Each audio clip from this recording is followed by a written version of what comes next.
Hi there and welcome to AXSchat. I'm really delighted today to welcome one of my colleagues because this is the first time we've talked about some of the activities that we do within the Atos group to help promote accessibility and improve working conditions for people with disabilities. So I'm delighted to have with us today Claire Morgant, who is the coordinator for the Atos Worldline Mission Handicap. So Claire, could you say hi and tell us a bit about your work? Hi everyone. So I'm Claire. I'm French girl, currently working for Worldline, and that is subsidiary located in 17 countries in the world, and I'm managing a dedicated program about disabled people employment within Worldline France. So we came across each other because we're working together for the Wellbeing at Work program, so which is a diversity, and the particular bit we're working on is the diversity initiative within that. I'm very interested to talk with Claire because the Mission Handicap program is a fairly well structured program. It's you tell us about the structure of it, because I think it's very interesting because it's contrasting from the way that we do stuff in the UK. It's slightly different because in fact we're not the only company who has a mission handicap. I think it appeared the proper term during the year 20,000, something like that, and it's really linked to the French law, because French law imposes quotas of disabled people in each company that have more than 20 employees, and we can have programs to develop such politics, and that's my work. And this politics is actually based upon a unions agreement we signed with unions and employee representatives in the Atos group since 2008. And it's a really organized program because it's based upon this text, this unions agreement that describes every action we can do or we cannot do, and it's also under the state's administrative control. That means those agreements can be countersigned by the states, and if the state's administration countersign the document, we have to report to the state's administration plus the employee representatives. So that means it's really structured program. So I have to report, I have to prepare in advance what I will do the next year. And in addition to this program, I also have the diversity topic with you and other global business units representatives in the whole group Atos. If someone has a question, no problem. Yes, I do have one. What is the role of the groups of people with disabilities? What the organizations and associates that work with disabled people? What is their role on that program? What is their role? Yes, what they do, what their responsibility. In fact, it's people with disability can work for the program, but it's not really. It's a program dedicated to hire more disabled people, guarantee them a fair path career, and adjust their workstations. And indeed, the group of people who is working for the the mission handicap France, we are actually we are right now 7 people working in this to deploy and implement this program, and some people with disabilities can work for this program like anyone, but there's no, it can be linked by the fact that disabled people can work for the program as they can work in any team or any for any job in the whole group, depending on the fact that their workstation is adjusted or not. So their role can be being part of the team coordinating the program, or their role can also be being the users of this program. So when this type of programs is being evaluated, so you have the unions, you have companies, do you also have the associations of people with disabilities at the table? No, we don't. In fact, we are working with associations, because we all know that parents' associations, for instance, struggle very hard in the for the disabled people and disabled children, for instance, but they're not part of the negotiations or the program. But the union's agreement says that we can or we must work with disabled people associations to try to find some path, some way to work better together. For instance, the disability quota in French companies can be achieved by contracts with sheltered workshop suppliers, for instance, to clean our car parks, to clean our buildings, to buy also some communication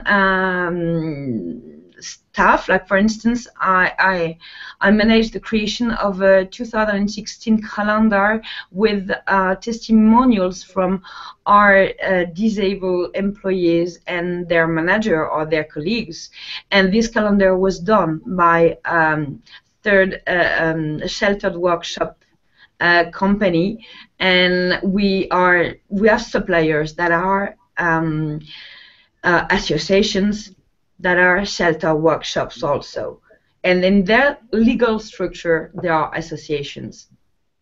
So that's those kind of link we can make with disabled people association. Okay, so I'm sure Deborah's got a question. You're on mute, Deborah. You're on mute, Deborah. Yes, I'm unmuting right now. Claire, in the United States, we have started deciding that sheltered workshops are taking advantage of people with disabilities, and I myself have a daughter, a 28-year-old daughter that has Down syndrome, and the problem with deciding that all sheltered workshops are not effective, I think, is throwing the old saying, the baby out with the bathwater, because the reality is that many of my daughter's peers, if they didn't have some kind of workshop or some kind of organized way that they could work, many of them would not be working. And so I personally think that you got to look at the program, you got to look at the outcomes, you got to look at what we're achieving. And so applause to ATOS for looking at all these different things. I am curious, not really knowing the workshop as well as, that's why we're interviewing you, but besides, looking for opportunities to outsource work to partners like the one you mentioned with the calendar, and making sure that people with disabilities that are qualified to do work with ATOS, does your group help individuals that are qualified to do jobs at ATOS find jobs? Is it more working with the unions and the representatives, making sure that the opportunities are there? Yes, we do. It's another part of the program. But shall I maybe precise what are the form of the workshops in France? Because there are two types of sheltered workshops in France. Those were only people who got oriented, I don't know if it's correct, by the state's administration can work in. This is a first kind of, and those structures, there are specialized educators. For instance, one of my very close friends worked as a social worker in a particular shelter workshop, which is a theater company. And if the people are entering those workshops, they are there for the whole time, their whole life, for instance, and there is a really big queue for any for those workshops to go in, because there are people and parents have to wait for the state's authorization to go in. And there is another type of shelter workshop, which are proper companies under a specific label, and there are companies, and the people are employees. Like, for instance, tomorrow, if I got a big disease and I apply to have the disability document for workers in France, I can myself work into the second type. But if I want to apply for the first type, I will have to prove that that my disability is so it's so hard. Yeah. So you're looking at different levels of disability, right? Yes, right. So the first level of workshop is for people with profound disabilities, whereas the second level, which are the more companies, are open to anyone that meets the minimum criteria set by the government. Yes. So and the second level of the companies are generally, am I right in thinking those are the ones that we work with more? We work with both, and for the first type, it's more about mental disease, like really like trisomy. I don't know if the word is correct. Trisomy 21. It's like really it's more about mental disease in those first types. And to follow my answer.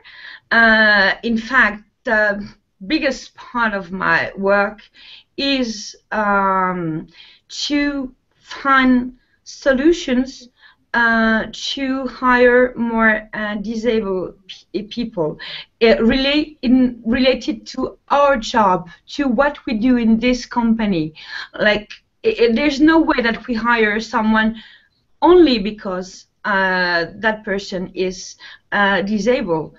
Recruitment is always a matter of skills and motivation. I can tell you that because I did 7 years of recruitment. It was no way that we recruit someone that has not the skills required by the position and not the motivation to enter a group and a team. And no matter what they are disabled or not, it's the same for everyone.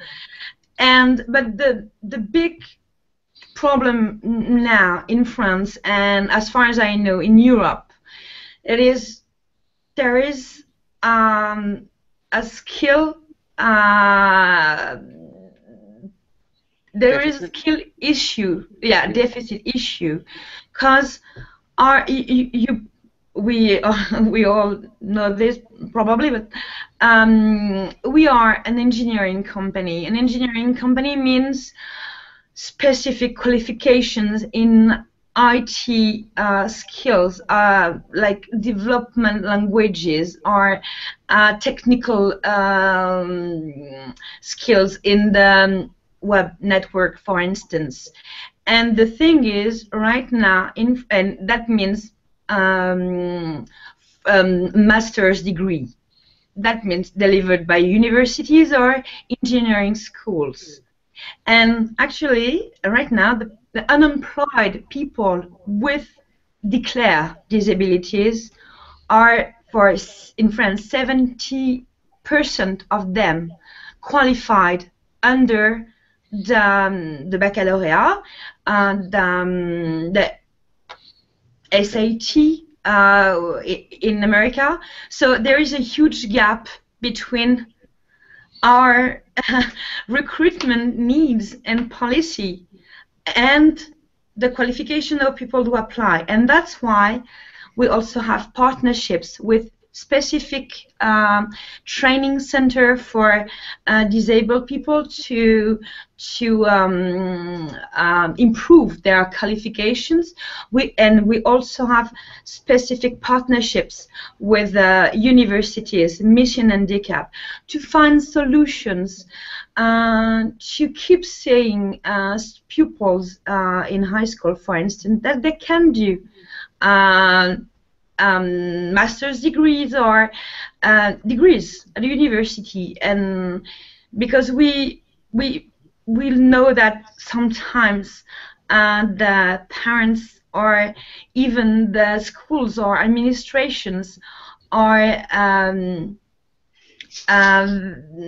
not always willing and pushing the disabled pupils to go further. I can say this because I have several discussions with disabled people, and some of them told me that after being to middle school, some of their teachers told them, "So that's good," and after the baccalaureate, it's enough.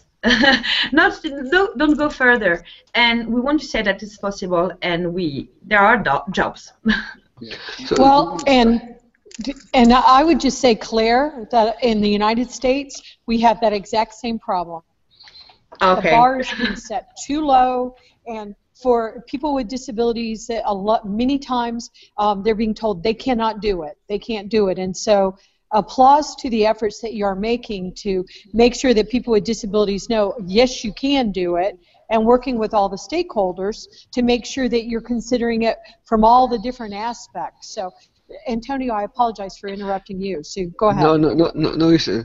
Because I've been looking into to employment people with disabilities and to the role of in technology, and it has some interesting programs where people can work as role models or ambassadors within and working with universities to show the students that it's possible to have a career in technology. It's possible to change careers. So I'm interested in knowing if you are doing any type of work or we're working with someone where they can bring people who have successful careers to show them that it's actually possible to move forward.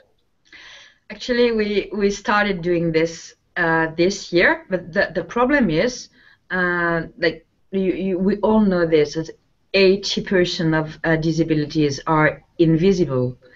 And when you had a successful career with hiding your health troubles, it's not that easy to say to the world, "Hey, I had health trouble for 30 years, and look where I am." I agree, but I think that's something that I feel very strongly, because I have a hidden disability, that it's my responsibility to advocate for that, to come out and say, yes, this is something that I deal with, but no, it shouldn't be an impediment to success.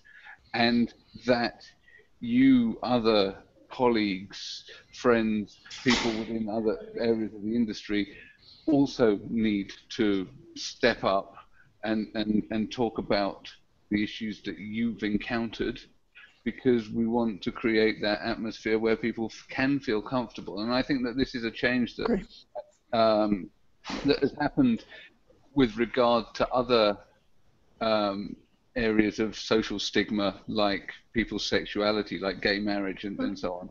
So I can liken it to coming out. I agree. And I've talked about it as coming out about having a hidden disability, because people need to.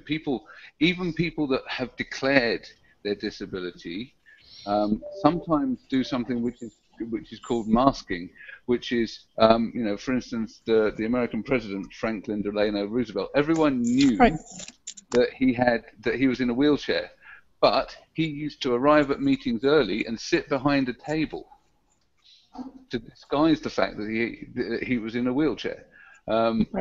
People cover up for the fact, or they don't advocate because they don't want to be seen as causing trouble. So I think that we have a responsibility to talk about it, not to be belligerent, but to talk about it, and to really get people to understand that it's okay to be talking about it, and to create the atmosphere where it's safe for people to come and talk about it, so that we're creating this virtuous circle, so that we can improve people's expectations and therefore their prospects, and it's not a quick process. I agree. I have to jump off to go to another meeting. I hate to leave this amazing conversation, but y'all continue on. Thank you, Claire. Thank you, Deborah. We know you were up at 4 a.m. to get here, so we appreciate it. Thank you. Welcome. Thank you. So I know that you also do some other stuff with the Mission Handicap, where you're working with third parties around. You have some part of your budget is set aside for doing work to improve accessibility, because when you talk about having their your workstation adjusted, you're talking about your working conditions, your computer, the access arrangements. So even though we're speaking in the same language, we're talking a different language. So I'm just explaining it for the audience here. So the workstation adjustments are the sort of the assistive technologies, the changes to working practices, the time differences, right? You may have flexible working, etc. So so you're doing all of those things, but you're also working with expert communities like Atalan to produce guidance for people. Can you tell us a bit more about that? Yes. The purpose, the role of those programs it has a global objective, that is improve employment and hiring of disabled people. And in that condition, I think we can have partnerships with organizations that are committed to that objective. For instance, if we all know that to apply for a job, it's mostly on the internet, and how could allow impaired people's vision apply on websites that are not accessible? And we all know that we have a lot of progress to make on this topic. I don't want to blame anyone, because I know IT engineers and I talk with them every day, and sometimes they say that it was really difficult for them with the project guidelines they have to do so. And once Atalan came to the Ethos group, my colleagues Flore, to name her, in France, and to present a project that led to edit some simple guidances to respect RGAA rules. Okay, Can you say it in English, maybe? Because I got the name in French. So RGAA is the French interpretation of the Web Content Accessibility Guideline. Okay. it's the implementation, and the latest implementation is RGAA version 3, which was signed by Axel Lemaire late last year into legislation. So they update it from time to time, but it's basically the translation of the web accessibility guidelines with the expectation that the result will be the same. So, but these guidelines are very complex, and Yes. they're not user friendly as well. So they're designed by people who understand accessibility deeply, not the engineers that are necessarily implementing it. So I think that was the purpose behind the project that you were doing with Atalan. Yes, that was it. And the final idea was to edit guidances and like very easy guidances with screenshots, for instance, and being really practical for graphical designers, for IT programmers, being really practical and making the application of those rules the most the easiest as possible. And we all thought that it was a really good idea to support financially those projects. And in exchange, we had disability awareness events or conferences from Atalan inside the group. And we also ask a lot of engineers to give their opinion about the usability and the usability of those guidances before they were published. And we were several companies that supported this program. And we're kind of proud of it, and now we're working a lot more with Atalan. For instance, we organize digital accessibility trainings for IT engineers, and we work for not only those guidances. Yeah. So the original guidance was access to the web, which is obviously access to the web. I know there's another one, access to PDF. Yeah, in fact, AXSchat PDF first version was the very first project, and we were not part. And we started with AXSchat Web, and there was AXSchat PDF second version, and we were in too. Okay. And I think PDF's a really important thing because there's so many documents out there that are on the web that are PDF, and people forget. They'll make their website accessible, and then they'll have links to all of these documents saying you can read all about it here, and of course then you get it and it's not accessible. So it's an important thing. And I know that Worldline are actually doing a whole bunch of other stuff as well. So I've been working with you on a number of projects which are quite exciting. So we're cooking up some interesting new developments as well, which we're hoping we'll be able to show the world shortly. but So you're teasing about it.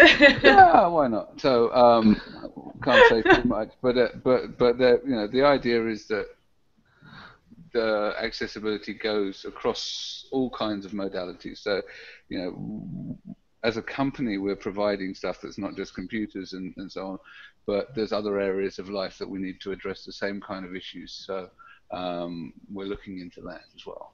Yes. That's all I can say, I guess, right now. But I'm kind of excited because I get to come and play with the toys in a week or so. So I'm going to be there for the next Worldline Accessibility Day. So I'm excited about that. Yeah. Yeah, Antonio, you asked me a question about how do we guarantee that the recruitment process is accessible. Yes, I was adding that. But Neil, you end up talking about this. That was just a generic question that we could, talk about. But you just mentioned a few of those topics over the answering to the last question. because the idea was basically, when we have just to explain to the audience, if there's someone who that has a disability, how we make sure that that person can apply to the job in the same circumstances than anybody else. That's okay. I want to answer to this question really, because when someone applies and has disability, it's not obliged that that person has made the formal document to recognize his disability. And when that person in France has made this document, there is no obligation to her or him to show it to the company or even to talk about it. And when we know, the recruitment team knows in the recruitment process that someone has this document or a disability, they do the normal process. They start the normal process. At some point, they ask me to go into the process to check out what kind of adjustment we shall make. But the only condition is knowing it. When I started recruitment 12 years ago, I remember we had in a job interview deaf person who was mostly speaking sign language. We were not aware of this. He was probably the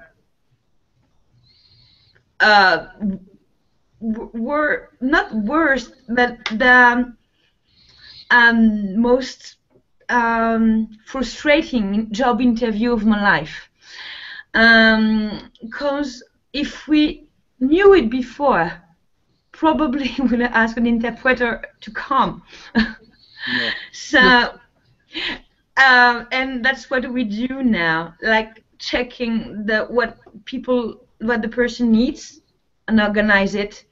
And most of the time, when I ask, what do you need to do your job properly, I don't want to need about your disease and your health troubles. It's not my part, it's medical part.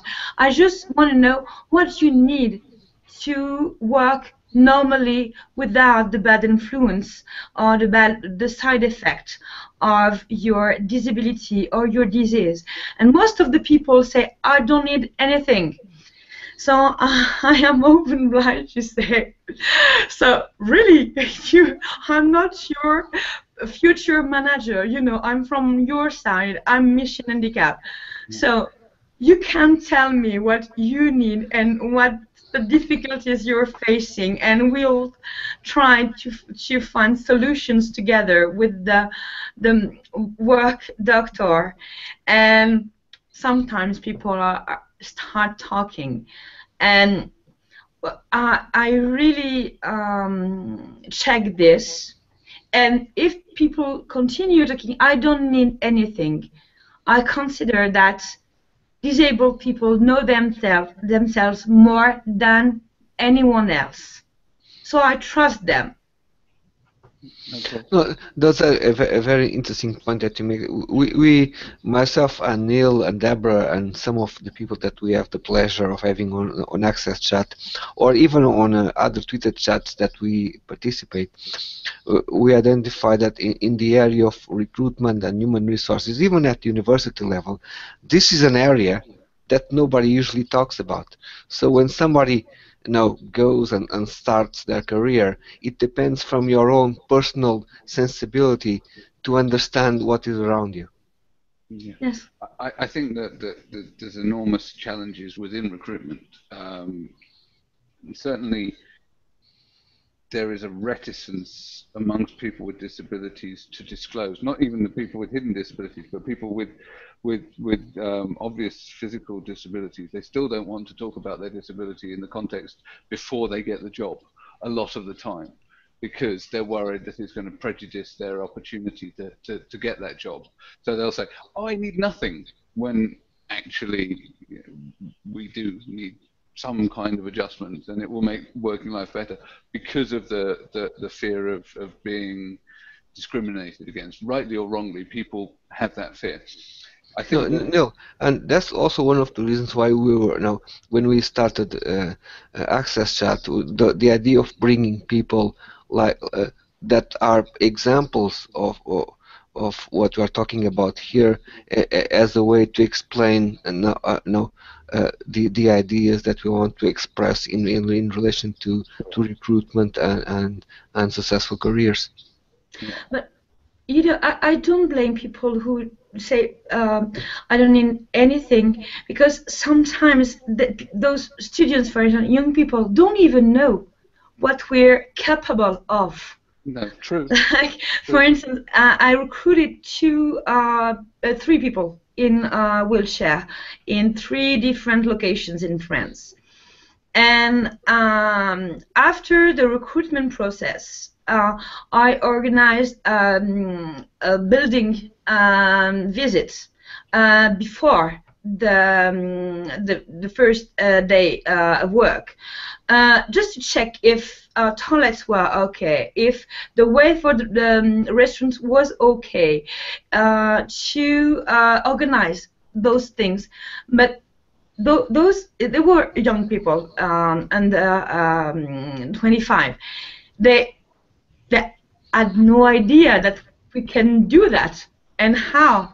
But it was important to us, like manager, futures manager, myself, and facility management team, to do that in advance, to make sure that the first day of work will be first day of work and not polluted by other considerations that we could solve earlier. Okay. But they had no idea. I think it's also our part to say that we can do something. If we can, we do it. If we cannot, it's another question. But sometimes we had implementing solutions for other people that work. It won't work. It will work maybe for you, maybe it won't. And to say also to disabled people, if you think about solutions, tell us. You know yourself better than anyone else. If we can make the matching of your needs and what we can do, perfect. Everybody will be okay in the end. Yeah, I think that's a very valid point. We need to be, again, talking about our willingness and get people to understand. And as Antonio said, part of the reason we started AXSchat was to get lots of people, companies and organizations, talking about the work that they're doing, because people aren't aware. People tend to keep the work like this, the adjustments and so on, quiet. And actually we should be shouting about what we're doing, because we want to get people, we want to attract good talent, right? So you want to attract good talent. So we want people to know that actually, as an employer, we're willing to make those adjustments. We're proactively thinking about how we can do that, and making sure that we are doing the things like making, the facilities access, and all of the sort of IT adjustments as well. So it's really important that we talk about these things out in the open, because that's the way that we bring talent in. That's the way that we encourage people to have careers and so on and so forth. We've reached the end of our half hour. So you survived a grilling in English, which I wouldn't survive a grilling in French. So thank you very much, Claire. You've been a great support. Thank you all. And I look forward to you joining us on Twitter tomorrow. Yeah, see you tomorrow. Okay. See you. Thank you. Bye. Bye.